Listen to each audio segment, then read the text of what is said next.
કદાચ કંધોતર જેવો દીકરો મરણ પથારીએ પડ્યો હોય તો એ દીકરાનો બાપ કદાચ કઠણ બની જાય, આંખમાં આંસુડું ન આવવા દે, પણ એક 25 વર્ષની દીકરી જ્યારે વિદાય થતી હોય ને ત્યારે આ ભારત વર્ષનો એક પણ બાપ એવો નહીં હોય કે જેની આંખમાંથી અશ્રુની ધારા ન વહેતી હોય. પછી દીકરી વિદાય થવા જાય. પેલાનો સમય હતો કે જ્યારે દીકરીને લાજ કાઢીને મંડપમાં બેસવું પડતું. ખાલી લાજ નહીં, 2 હાથથી લાજ પકડીને બેસવું પડતું. લગ્ન વિધિ પૂરી થાય ને ત્યાં સુધી લાજને પકડીને બેસતા.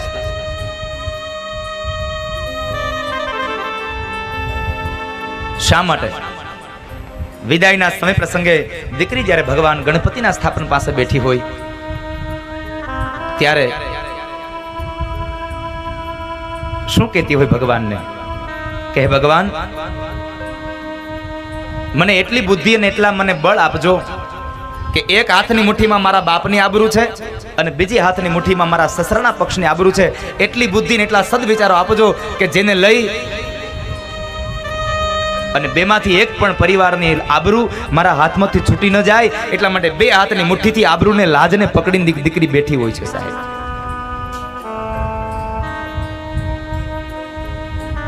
દીકરી વિદાયનો પ્રસંગ આવે ને ત્યાર પહેલા જાન પક્ષના 5 વડીલ માતાઓ દીકરીને બાજુના ઘરે લઈ જતા અને ત્યાં માથું ગૂંથવા લઈ જતા. અને માથું ગૂંથામણની વિધિ કહેતા.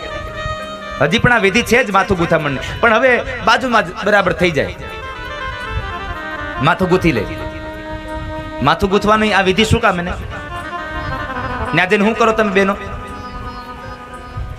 માથામાં તેલ નાખી દો, બસ, બીજું કઈ ન કરીએ. પછી તમારા રિવાજ મુજબ એની ખોળાની અંદર તમે મગ ને શ્રીફળ ને જે કઈ નાખવાનું હોય તે. પણ માથામાં તેલ નાખવાની બહુ મહત્વની વાત છે. આ વિધિને તમે માથું ગૂંથામણ કહો છો. માથું ગૂંથામણ એટલે આનો અર્થ એક એવો થાય કે દીકરીનું માથું ઓળવવું. તો અત્યાર સુધી માંડવામાં માથું ઓળ્યા વગરની બેઠી હતી. આપણી આ સંસ્કારની રિવાજ છે, આ સંસ્કાર છે અને આની અંદરથી કેટલા સંસ્કારો મળે છે એની વાત છે. દીકરીને જ્યારે માથું ગૂંથવા લઈ જાય ને ત્યારે નજર કરજો, કોઈ દી યુવાન દીકરીઓ નહીં ગઈ હોય માથું ગૂંથામણમાં. વડીલ માતાઓ ગયા હશે.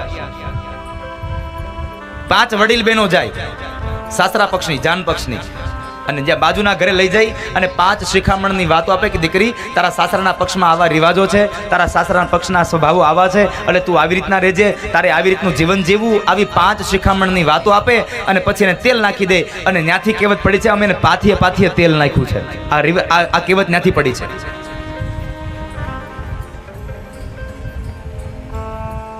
પછી દીકરી વિદાય થાય. ઉમરાની બહાર નીકળે એટલે તરત જ કન્યા પક્ષના બહેનો કંકુ ઘોળીને લાવે. શા માટે? દીકરીના થાપા લેવા? નહીં, દીકરી થાપા દઈને જાય છે. આપણે લેતા નથી, દીકરી દઈને જાય છે. અને કહેતી જાય છે, બાપુજી, નાનો એવો પ્લોટ લેશો ને તો દસ્તાવેજ કરશો ને તેમાં અંગૂઠાના નિશાન જોશે કે મેં વેચ્યો ને મેં ખરીદ્યો. પણ જ્યારે હું મારા બાપનું આંગણું મૂકીને જાઉં છું ને ત્યારે એક અંગૂઠાનું નહીં, મારા 10 આંગળાના નિશાન દઈને જાઉં છું કે મારા બાપના ફળિયામાં પણ આજ પછી મારો કોઈ હક નથી, એના ફળિયાની ધૂળમાં પણ મારો અધિકાર નથી. બધું મૂકીને દીકરી વહી જાય છે. એટલે તો સમર્પણ અને ત્યાગની મૂર્તિ કહું છું. પણ આજે સમર્પણની મૂર્તિનું આજે તમને મહાત્મ્ય નહીં સમજાય. જ્યારે 2-3 વર્ષ પછી વિદાય કરવાનો સમય આવશે ને ત્યારે સમજાશે કે નિર્વાણની આ વિદાયની વેળા કેવી હોય છે. જ્યારે વિદાય થાય ત્યારે મંડપને વધાવી અને જ્યારે દીકરી નીકળે એટલે સૌથી પહેલા બાપને મળે છે. બાપને બથ ભરીને રડતી દીકરી, દીકરીનો બાપ પણ એની દીકરીને માથામાં હાથ મૂકીને ખૂબ રડતો હોય. સાહેબ, આંખમાંથી ચોધાર અશ્રુની ધારા વહેતી હોય. તમે કદાચ નહીં સાંભળ્યું હોય ત્યારે ભાવુક બન્યા હશો. દીકરી વિદાય થાય ને ત્યારે બાપના કાનમાં કહેતી જાય, બાપુજી, હવે તમે મારી ઘરે આવજો, તમે મારી ઘરે આવજો. હવે વિચાર કરો, બાપનું આંગણું મૂક્યું નથી, સસરાના પક્ષનું હજી પાણી પીધું નથી, ત્યાર પેલા દીકરીએ બાપના કાનમાં શબ્દ નાખી દીધો કે હવે મારું ઘર બીજું છે. આ નહીં, આ સમર્પણની મૂર્તિ છે, આ ત્યાગની મૂર્તિ છે. જ્યારે દીકરી વિદાય થતી હોય ત્યારે ગામડાના અભણ બહેનો જાન પક્ષના ગીતો ગાતા હોય. શું કહેતા હોય? પરણ્યા એટલા પ્યારા લાડી, ચાલો આપણે ઘેર રે.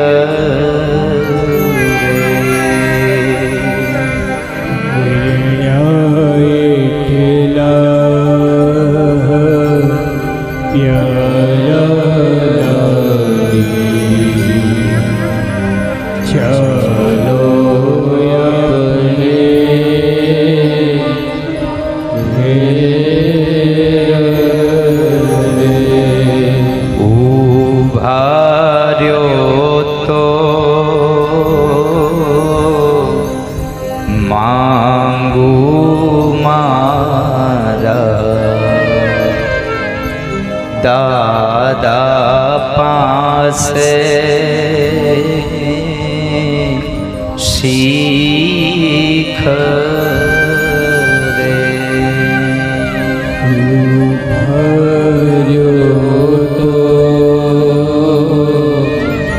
માંગુ મારા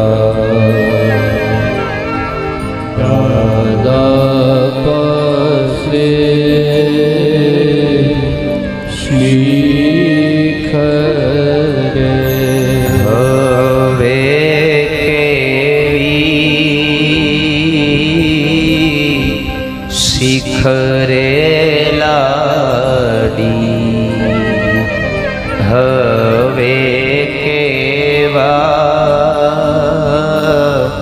બોલ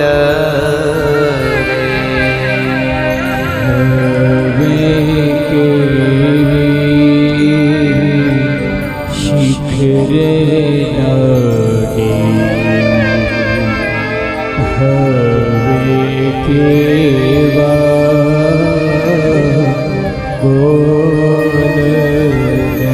જેણે દીકરીની વિદાય આપી છે ને, જે દીકરીના બાપે દીકરીનું દાન આપ્યું છે, એને પૂછજો કે દીકરી વિદાયનો પ્રસંગ શું હોય છે. જે દીકરીઓ સાસરે ગઈ છે એને પૂછજો.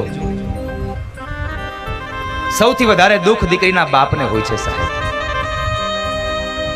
મેં તો ઘણા એવા કિસ્સાઓ જોયા છે કે કદાચ કંધોતર જેવો દીકરો મરણ પથારીએ પડ્યો હોય તો એ દીકરાનો બાપ કદાચ કઠણ બની જાય, આંખમાં આંસુડું ન આવવા દે, પણ એક 25 વર્ષની દીકરી જ્યારે વિદાય થતી હોય ને ત્યારે આ ભારત વર્ષનો એક પણ બાપ એવો નહીં હોય કે જેની આંખમાંથી અશ્રુની ધારા ન વહેતી હોય. દીકરીનો બાપ કાયમ માટે રડતો હોય સાહેબ, કારણ આજ મારો પ્રેમનો પ્યારો વયો ગયો સાહેબ, મારો હૈયાનો હાર વયો ગયો. બાપ ગામતરે જઈને થાકીને આવે ને, કે કદાચ બાપ માંદો પડ્યો હોય, બીમાર પડ્યો હોય, પથારીમાં હોય, ગમે તેટલી દવા લે, કદાચ એ સાજો થાય ન થાય એની મને ખબર નથી, પણ જ્યારે દીકરી એની કદાચ દીકરી હજી બાપના ઘરે હોય કે સાસરે ગઈ હોય, પણ પરિણામ વગરની દીકરી જ્યારે એના બાપના ખાટલે બેસી જાય અને બાપના માથામાં હાથ મૂકી અને જ્યારે રડતી હોય ને, એ બાપના માથામાં હાથ મૂકે અને બાપને જ્યારે એમ કહેતી બાપુજી, અને પોતાના હાથથી પાણીનો પ્યાલો પીવરાવે ને, એ બાપની તમામ બીમારીઓ સાહેબ અડધી તો દૂર થઈ જાય, કારણ દીકરીનો માથામાં હાથ ફરે ને ત્યાં બાપને એના માનો હાથ લાગ્યો હોય.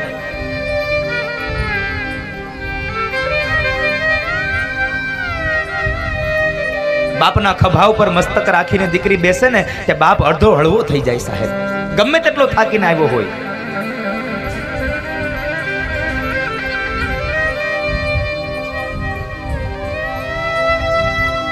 હૈયાનો હાર છે સાહેબ દીકરી તો બાપનો. કાળજાનો ટુકડો છે સાહેબ, હૈયાનો હાર ગણ્યો છે. કંધોતર જેવો દીકરો કદાચ મરણ પથારીએ પડે, બાપ કઠણ થઈ શકે, પણ દીકરીના વિદાયના સમયે કોઈ દિવસ બાપ કઠણ ન બને, કારણ કે દીકરીનો વિદાયનો પ્રસંગ ખૂબ ગહન છે. સૌથી વધારે દુઃખ એ દીકરીના બાપને હોય છે.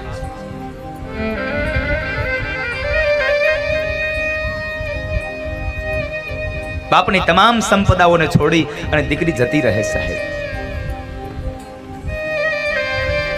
એટલે તો કવિને ગીત લખવું પડ્યું છે, દીકરી મારી લાડકવાઈ લક્ષ્મીનો અવતાર, એ સુવે તો રાત પડે ને જાગે તો સવાર, દીકરી મારી લાડકવાઈ લક્ષ્મીનો અવતાર, એ સુવે તો રાત પડે જાગે. દીકરીનો બાપ દીકરીને દીકરી દીકરી બહુ ઓછું કહેશે, પણ બેન કહીને બોલાવશે. જોજો, જ્યારે નાની દીકરી હશે ને, ત્યારે દીકરીનો બાપ કામે ગયો હોય અને સાંજે મોઢું આવે ને તો દીકરી સુઈ જાય ને તો શું કહે? સાંભળ્યું, બેન હુઈ ગઈ.